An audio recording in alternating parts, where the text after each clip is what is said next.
Ele fez. Não sei se estamos a entender. Nós precisamos exatamente nos questionar o porquê que eu amo a Cristo. Por causa de quê? Chega um momento que você tem que colocar na balança ou Cristo ou você.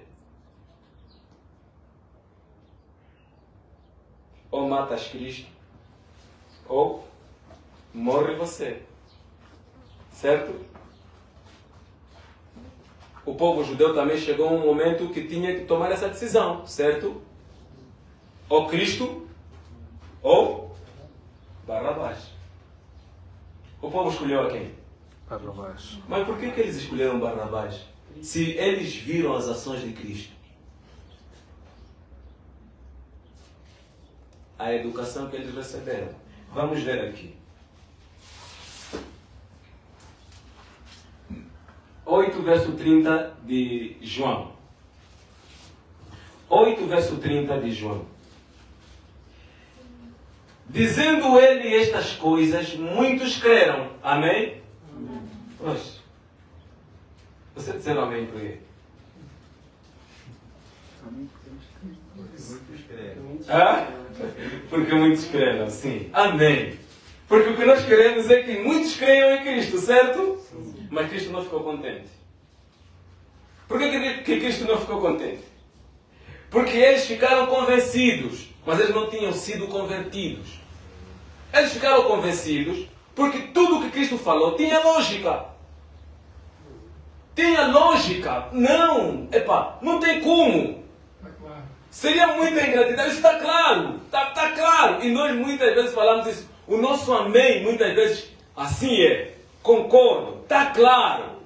Não sei se estamos a entender. Está claro. Então muitas pessoas estão na igreja porque está claro. Está claro que Jesus é o Senhor. Está claro que Ele é o nosso Salvador. Está claro, está claro, está claro. Eles estão convencidos, mas eles não estão convertidos.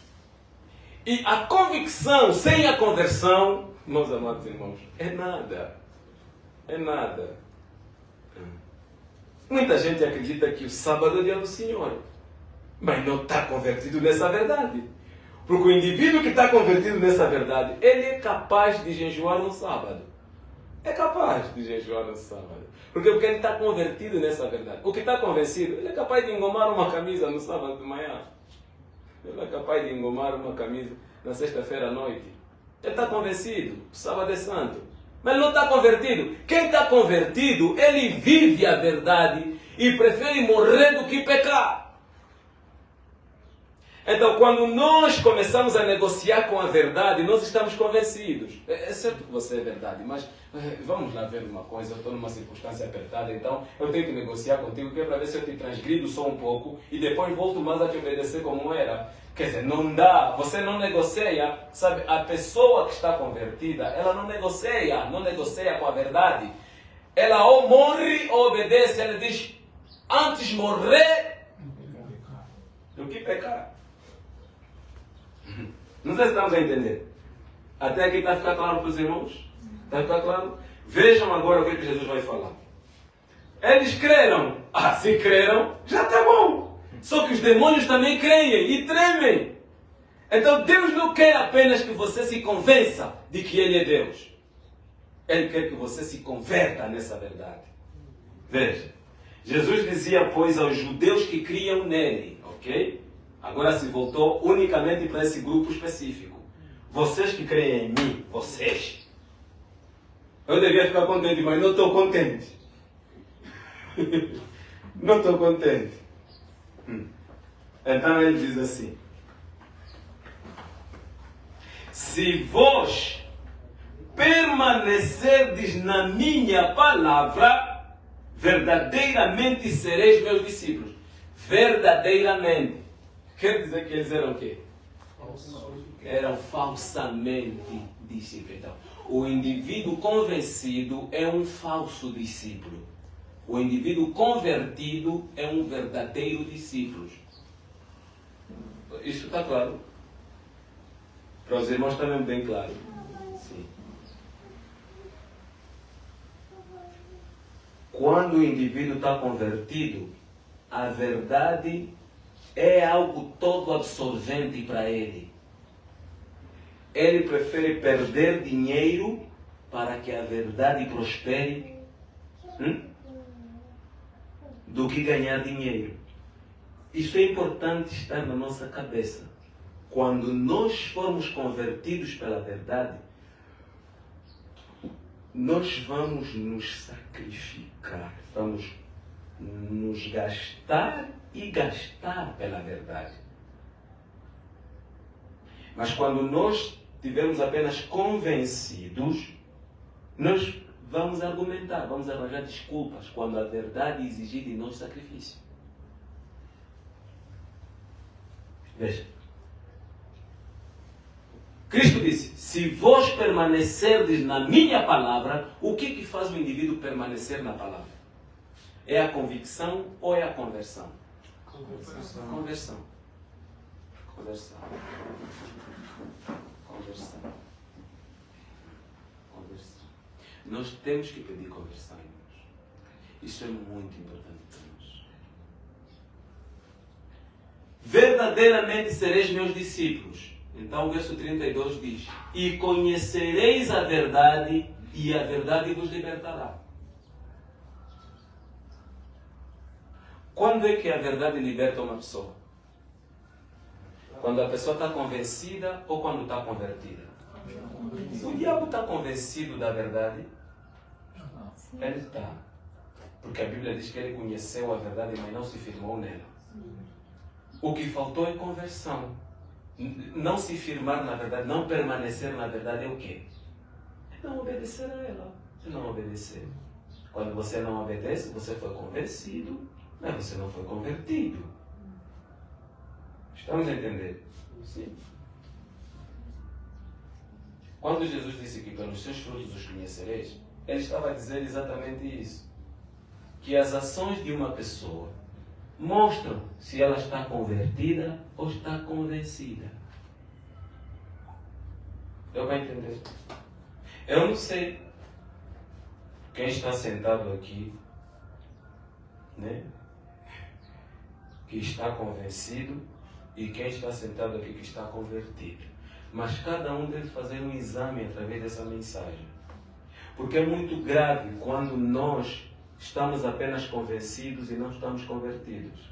Porque o diabo pega em nós e meio que nos usa para poder manter os outros fora do caminho.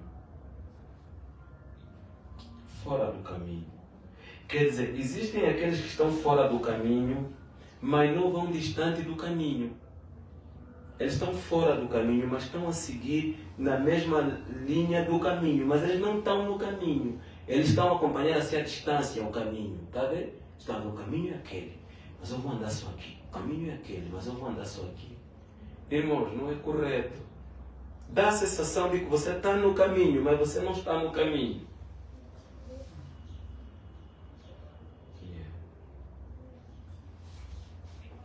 E esses judeus, eles eram assim. Agora veja. Então os judeus responderam, somos descendência de Abraão, mestre, e nunca servimos a ninguém. Como é que o Senhor diz que nós seremos livres? Eles não estavam a entender a linguagem de Jesus. O Senhor está a falar que nós vamos ser livres. Como assim? Se as pessoas que estão prisioneiras do diabo são as que nasceram fora da nação judaica, porque não conhecem os oráculos sagrados. Nós somos descendentes de Abraão. As doutrinas de Deus nos foram ensinadas desde a nossa infância. Como é que o Senhor fala que seremos livres? Será que está falando de uma outra liberdade?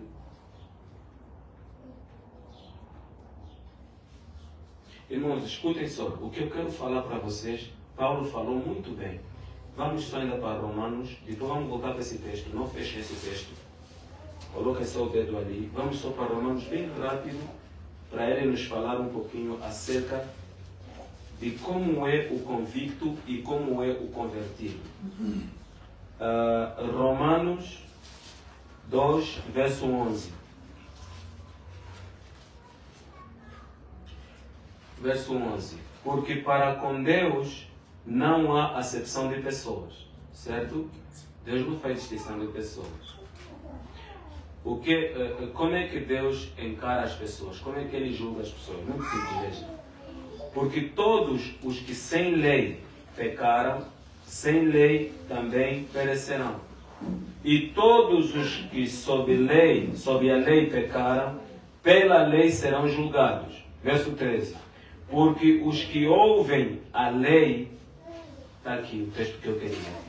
Porque os que ouvem a lei não são justos diante de Deus, mas os que praticam a lei hão de ser justificados. Deu para entender? Sim. Os simples ouvidores da lei, os simples convencidos da lei, não é que serão salvos. Mas quem é que será salvo? O praticante. E aqui está a fazer distinção entre os que têm muita luz dos que têm pouca luz. Se vocês lerem o versículos 8, o versículos, ali nesse livro de Romanos onde estão, leiam só o versículo a seguir. De fato, quando os gentios que não têm lei praticam naturalmente o que ela ordena, tornam-se lei para si mesmos, muito embora não possuam a lei. Estão a entender?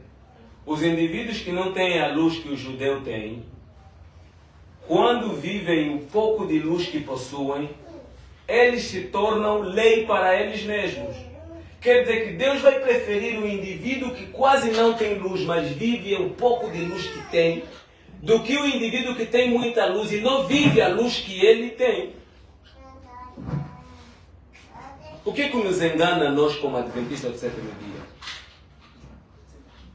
É julgar que, pelo simples fato de todos os dias estarmos na igreja, estudarmos a lição da escola sabatina e ouvirmos sermões que falam sobre a verdade, isso nos torna discípulos de Cristo. Mas o fato de nós estarmos convencidos de que aquilo é a verdade é a nossa própria condenação, se nós não obedecermos aquilo. Não sei se estamos a entender. E digo muito mais os que são da verdade presente. Os que são da verdade presente, eles foram levados um pouco mais além. Um pouco mais além dos que comem carne, um pouco mais além dos que assistem ainda futebol, um pouco mais além dos que assistem ainda Netflix, DSTV, novela, essas coisas todas. Eles foram mais além. Foram mais além. Entraram no santuário. Lhes foram desvendados os segredos de Deus. Os segredos de Deus. Vocês sabem que o santuário foi construído como a casa de Deus, né? Quer dizer, os israelitas tinham suas tendas e Deus disse também: façam uma tenda para quem? Para mim. Eu também vou morar lá. E naturalmente a irmã White fala das casas dos judeus que eram simplesmente divididas, tinham apenas 2 compartimentos. Tinha apenas a sala e tinha o quarto. E a casa de Deus também era simples como a casa dos judeus. Tinha o quê? A sala e o quarto. Agora você, quando entra na sala, você vai encontrar o quê? A mesa onde se serve o jantar. Não é verdade? Sim. Você vai encontrar a luminária, que vai iluminar a casa quase toda, né? E você vai encontrar ali um espaço onde pode-se colocar alguma coisa para fazer cheirar bem a casa. Se coloca o ambiente, ou sei lá, alguma coisa assim que faz a casa cheirar bem. E é o que Deus tem. Só que existem umas pessoas que Deus levou um pouco mais no quarto. As coisas mais íntimas nós guardamos no quarto. E não guardamos em qualquer lugar. Nós guardamos aonde? No baú. Não é verdade? Nós guardamos no baú. Agora reparem numa coisa.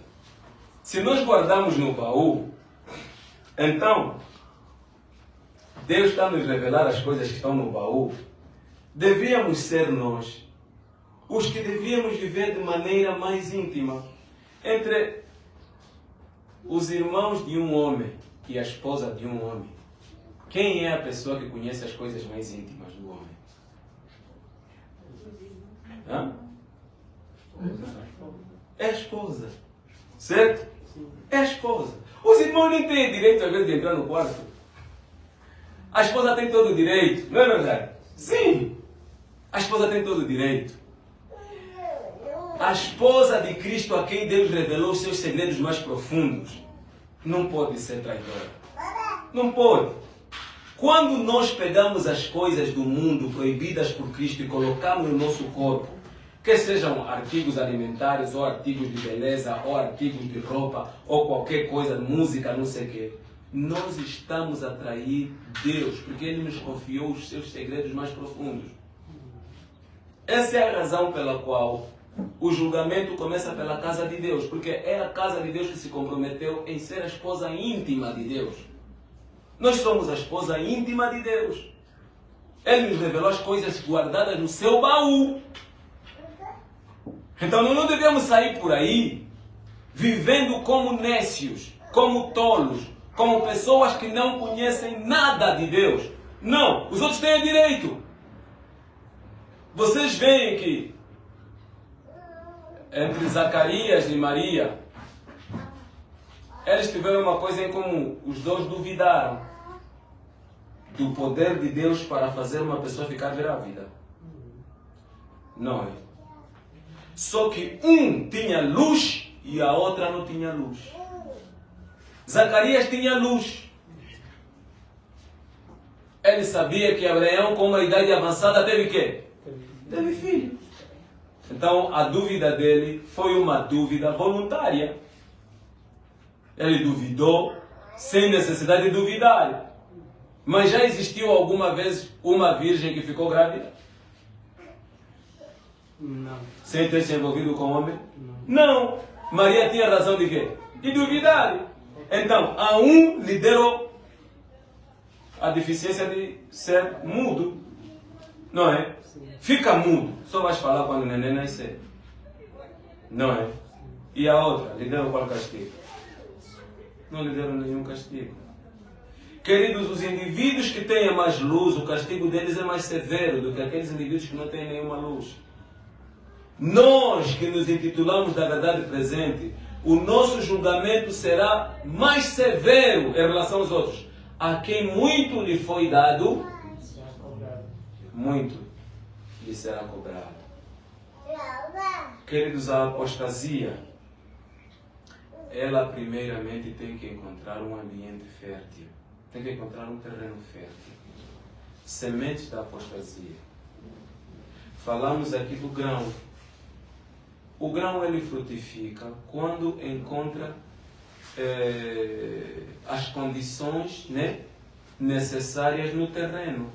E quais são as condições necessárias que o nosso terreno pode possuir para nós podermos deixar de obedecer à palavra de Deus? Quais são as condições? A falsa educação é uma delas. A falsa educação é adubo, é fertilizante para fazer crescer a semente da dúvida e a semente do medo. Nós temos em nós a semente da dúvida e a semente de quê? Do medo. Por isso é que nós ficamos, como é que se diz? Bloqueados. Mesmo quando convencidos de uma verdade, nós ficamos bloqueados.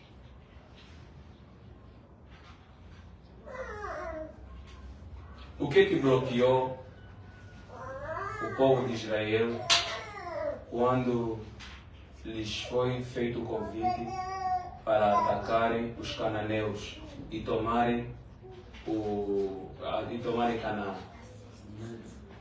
Medo. Não é verdade? Medo.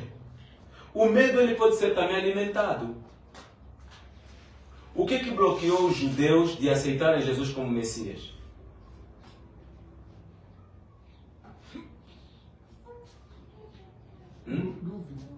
Sim. É também medo. As ameaças que os líderes judaicos faziam às pessoas eram muito fortes. Eram muito severas. Vocês se lembram que Nicodemos, quando tentou falar um pouquinho acerca de Jesus, as palavras que lhe falaram, lhe perguntaram se ele também era de Galileia. Você também será que é de Galileia? Você não sabe que da Galileia nunca se levanta profeta? Mas Jesus era de Galileia. A irmã White disse que muitos que estavam lá naquele conselho começaram a murmurar. Mas ele não é de Galileia? Ele não é de Galileia? Ele é de Belém? Como é tão fraca de Galileia? Quer dizer, o líder errou, mas ninguém tem coragem de lhe falar. Ele não é de Galileia, mestre. Ele é de Belém. Está vendo? Jesus nasceu em Belém, então a falar que é de Galileia. Queridos, muitas vezes o medo faz com que nós acreditemos ou aceitemos a mentira como se fosse verdade. Então aqui vem a dizer assim: respondeu-lhe Jesus. Jesus disse, olha, em verdade vos digo que todo aquele que comete pecado é servo do pecado. Jesus ele não dava rodeios. Ele não dava rodeios.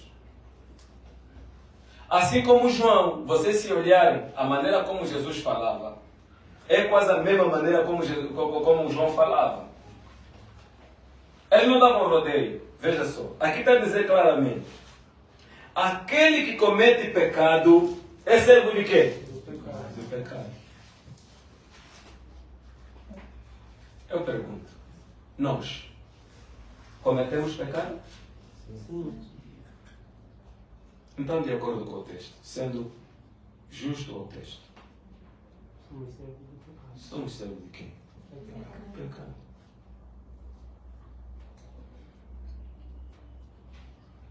É verdade, meu Cíntia. Mas, será que Cristo liberta do pecado? Sim. Então, se Ele liberta do pecado, já fomos até Ele?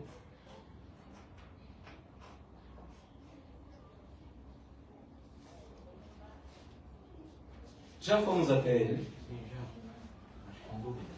Se já fomos até Ele, por que somos ainda servos do pecado?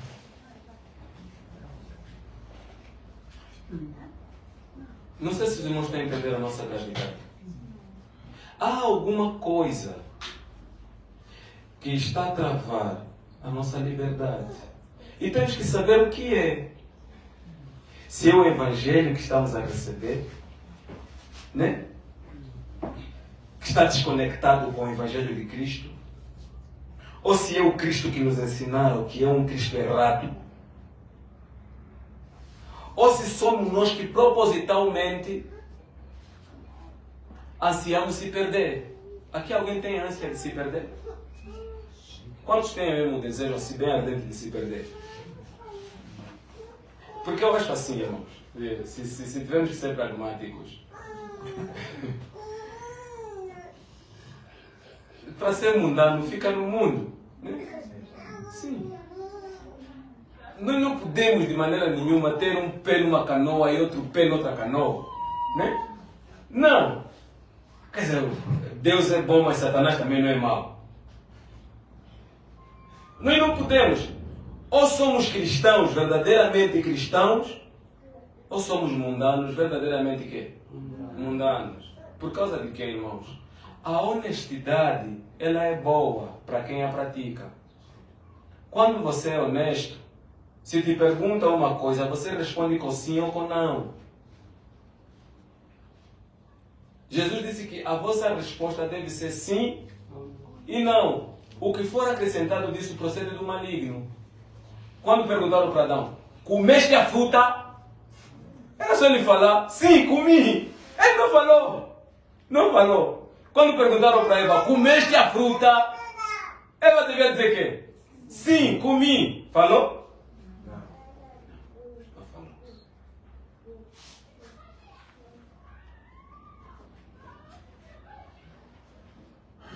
Irmãos, nós estamos cheios de desculpas. Estamos cheios de desculpas. Cristo liberta. Se não estamos libertos, é um problema. Porque como é que estamos em Cristo, mas não estamos libertos? É possível estar em Cristo e não estar liberto? Não é possível, irmãos. Porque Cristo está a deixar bem claro aqui Quem comete pecado é servo de quê?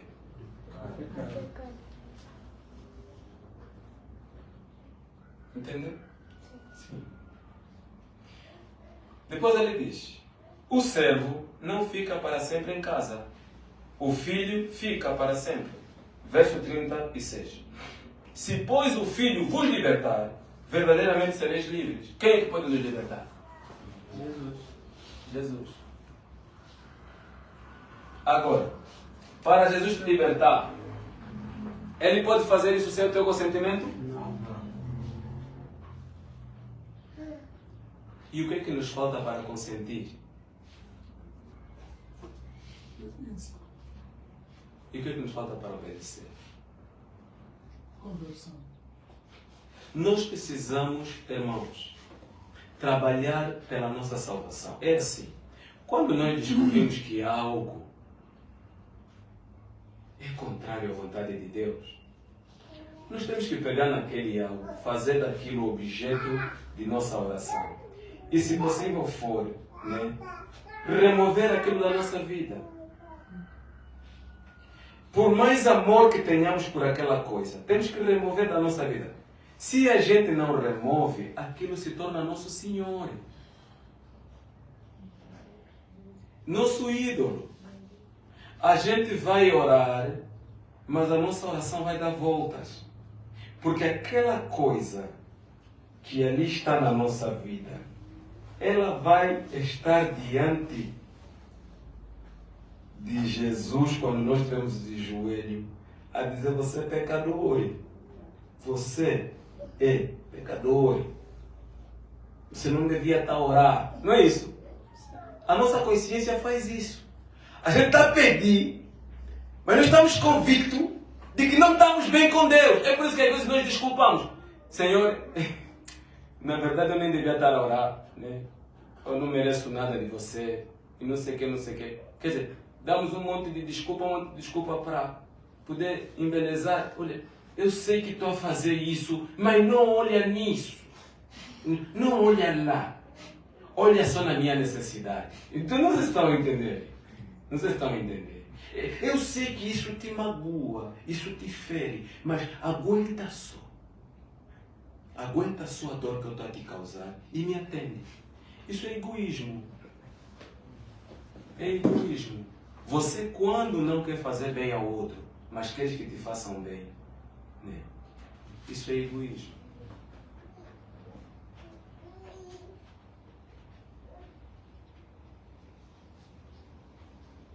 Por isso é que o livro de Isaías diz que o braço do Senhor não está curto, né? Para que não possa salvar. E o seu ouvido não está tapado, para que não possa ouvir. Mas os vossos pecados me impedem de agir. Não sei se estamos a entender. Nós hoje estamos a passar por certas dificuldades, né? Eu, por exemplo, quando estava na mídia, todos os dias os gatunos vinham no meu quintal. Todos os dias os gatunos vinham no meu quintal. Todos os dias os gatunos vinham no meu quintal. Isso me irritava muito. E eu depois comecei a falar com ele: mas Deus, afinal você vai estar permitir isso porque eu sou teu servo, eu não sei o quê, eu não sei o quê, eu não sei o quê. O Senhor olhou para mim e disse: mas Deus, Senhor, eu fiz o quê? Eu não fiz nada. Você que quer ficar na cidade. Eu... O resultado natural da cidade é isso, filho. Eu tenho que sair da cidade. Se eu não sair, então eu vou fazer o quê? Me diz ainda, eu vou fazer o quê? Mas o senhor deve também ver que estou sendo muito prejudicado. Sim, você também devia ver que está sendo muito prejudicado. Ou você não tem consciência para ver? Os teus filhos estão a ser levados para o pecado. E você próprio não está a ter o desenvolvimento que eu gostaria que você tivesse. Custa alguma coisa você se arrancar daqui e se plantar lá onde eu te disse para você ir. Disse: sim, eu não tenho condições. Não, as condições tenho eu. Eu tenho condições. Eu criei condições. Você, quando veio, vieste com o quê? Trouxeste fralda e alfinete? Eu disse: não, eu não trouxe nada. E hoje, tens alguma coisa? Eu disse: sim, tenho. Quem te deu? Sou eu. Onde quer que eu te plantar? Eu vou te fazer florescer. Não sei se entenderam. Entenderam isso? Então nós nos apegamos ao nosso medo e queremos ser protegidos como aqueles que obedeceram. Irmãos, nós vamos receber a mesma bênção daqueles que obedeceram? Não. Irmãos, Deus é prático. Ele é justo, tá? Ele é direto. Eu vou dar uma mensagem. Os que obedecerem vão receber a bênção dessa mensagem. Os que não obedecerem não vão receber. Estão a entender? Sim. O sábado passado eu estive num grupo e eu perguntei quantos aqui estão a namorar. E os jovens levantaram as mãos, os que estavam a namorar. Eu disse, vocês estão a praticar o namoro cristão ou o namoro mundano? Eles ficaram mudos.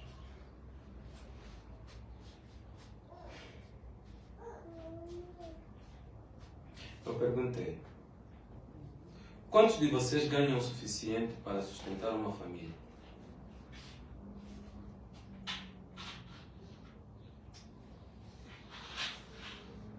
Eles ficaram a me olhar. Eu disse, se vocês não ganham o suficiente para sustentar uma família, querem formar uma família por quê?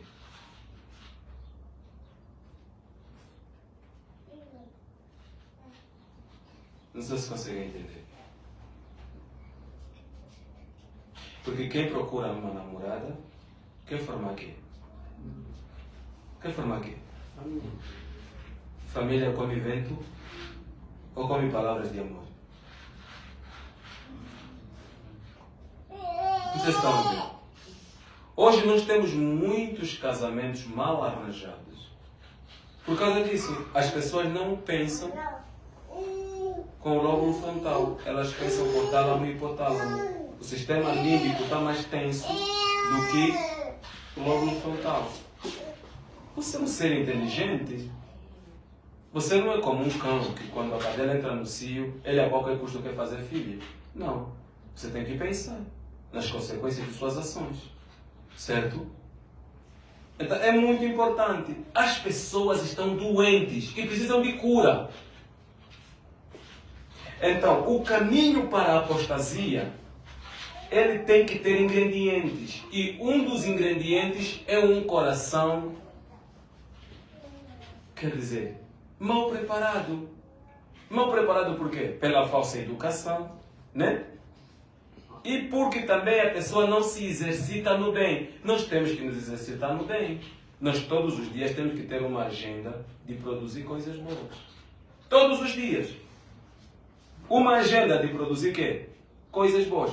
Nós temos que ser pessoas visionárias, que planificam, não é? Nós temos que aprender a planificar a nossa vida. Temos que aprender a planificar. Então, vou terminar dizendo que o Senhor Jesus agora apresenta as coisas de maneira clara. Ele disse assim, se pois o Filho vos libertar, verdadeiramente sereis quê? Sereis livres. Vamos acompanhar a leitura? 37. Bem sei que vocês são descendência de Abraão, contudo procurais matar-me, porque a minha palavra não entra em vós. Já vimos aqui porque que a palavra de Deus não lhes entrava. Não lhes entrava por quê? Eles tinham já aprendido uma teologia ou uma teoria que era contrária à palavra de Deus. Eles tinham aprendido a ciência do medo. A ciência do medo. Então, eles tinham medo de aceitar Jesus. Por causa de quê? Porque aceitar Jesus estava envolvido com muitos problemas. Muitos problemas. Depois diz assim, eu falo do que vi junto de meu pai, e vós fazeis o que também vistes junto de vosso pai. Oh. Jesus está a mostrar que o pai dele é diferente do pai deles. Isso é grave. Isso é grave. Para nós que estamos aqui sentados, nós temos que saber que para ser filho do diabo, basta você se negar, se recusar a obedecer uma palavra de Deus. Basta você se recusar a obedecer uma palavra de Deus. Então diz assim, responderam e disseram-lhe, nosso pai é Abraão. Jesus disse-lhes, se vocês fossem filhos de Abraão, vocês fariam as obras de Abraão. Certo? Como é que se reconhece um filho? Como é que se reconhece um filho? Sim, aparência. Mas pela obediência. Não é? Imaginem que vedem os filhos às vistas, né? E dizem, pai, cada um manda o seu filho. E metem os filhos assim em fila. E então, um pai fala, filho, dá um passo para frente. Qual é o garoto que vai dar um passo para frente? Todos? Quem é que vai dar um passo para frente? Que conhece a voz do seu pai. É o filho daquela pessoa. Por causa de quê? Porque gravou a voz do pai, não é isso? Jesus também tem filhos que lhe conhecem a voz. Quando Jesus fala, os filhos dele fazem o quê? Dão passos à obediência. Os rebeldes não podem porque não reconhecem a voz dele. Estamos a entender? Estamos a entender? Isso é muito importante. Agora, vamos para o verso 42. Se Deus fosse o vosso Pai, né? Vocês me amariam, porque eu saí e vim de Deus. Não vim de mim mesmo, mas Ele me enviou. Por que vocês não entendem minha linguagem? Por não poderdes ouvir a minha palavra. Agora verso 44. Vocês têm por pai quem? O diabo. E vocês querem satisfazer os desejos de vosso pai. Ele foi homicida desde o princípio e não se firmou na verdade porque não há verdade nele. Quando ele profere mentira, fala do que lhe é próprio porque é mentiroso e pai da mentira. Agora vejam aqui que aqui está a dizer que ele não se firmou onde? Na verdade. Ele ficou convicto da verdade? Ficou. A senhora White fala no livro, acho que é a verdade sobre os anjos, ou Patriarcas e Profetas, que Satanás se convenceu de que Deus estava com a razão. Só que ao imaginar as repercussões da decisão que ele tomaria, depois dessa convicção, ele tremeu. Então preferiu, vou continuar a lutar, vou continuar a combater. Quer dizer, ele estava convicto, mas não se deixou converter. Estamos a entender? Então, meus queridos, quando você está convencido de uma verdade, ore a Deus para que aquela verdade se torne prática na tua vida. Quando você começa